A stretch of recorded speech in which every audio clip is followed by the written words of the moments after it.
freelancersobuz.com এর পক্ষ থেকে আমি মোহাম্মদ ফ্রিল্যান্সার সবুজ। আজকের এই টিউটোরিয়ালে আপনাকে স্বাগতম।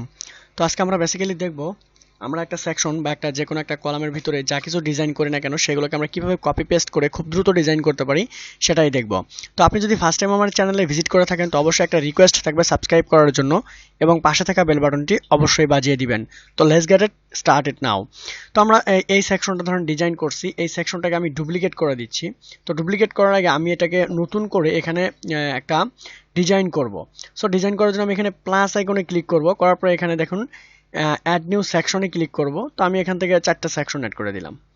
ওকে, দেওয়ার পরে এই ডিজাইনটা আমি হুবহু করব, বাট আমার আইকন না থাকে এখানে ইমেজ থাকতে পারে বা আদার্স কিছু থাকতে পারে, এগুলো আমি চেঞ্জ করে দেবো কিভাবে।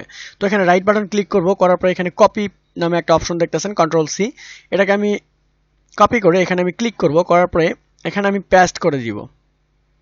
ওকে, সুন্দরভাবে আমার চলে আসছে। আমি এখন এটাকে একটা বেশি হয়ে গেছে একটা ডিলিট করে দিব, যেহেতু একটা কলাম আমার বেশি হয়ে গেছে সেটা আমি ডিলিট করে দিলাম।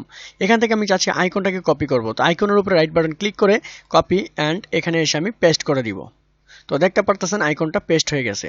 এবং কোনো সেকশন যদি আপনি চান যে ডুপ্লিকেট করে দিবেন তাহলে সেক্ষেত্রে আপনি এখানে ক্লিক করবেন সেকশনের উপরে, ক্লিক করার পরে এখান থেকে রাইট বাটন ক্লিক করার পরে এখানে ডুপ্লিকেট নামে একটা অপশন আছে, কন্ট্রোল ডি দিলে এটা ডুপ্লিকেট হয়ে যাবে। তো আমি ডুপ্লিকেট দিয়ে দিচ্ছি।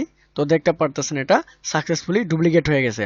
সো এখান থেকে যদি আমি চাই যে এটাকে আমি কপি করব, তো এটার উপরে রাইট বাটন ক্লিক করে কপিতে ক্লিক করব, করার পরে এখানে নিয়ে পেস্ট করে দিব। ওকে, সাকসেসফুলি এটা কাজ করতেছে। আমি এটাকে কপি করব, দেন এখানে আমি পেস্ট করে দিব। ওকে, এটাই হচ্ছে মূলত কপি পেস্টের কাজ। যদি না বুঝে থাকেন তো অবশ্যই একটা কমেন্ট করবেন, আমি আবারও বুঝিয়ে দেওয়ার চেষ্টা করব। তো যদি ভিডিওটা ভালো লেগে থাকে তো অবশ্যই একটা লাইক করবেন এবং পাশে থাকা বেল বাটনটি তো অবশ্যই বাজিয়ে দিবেন। Thank you so much watching this tutorial.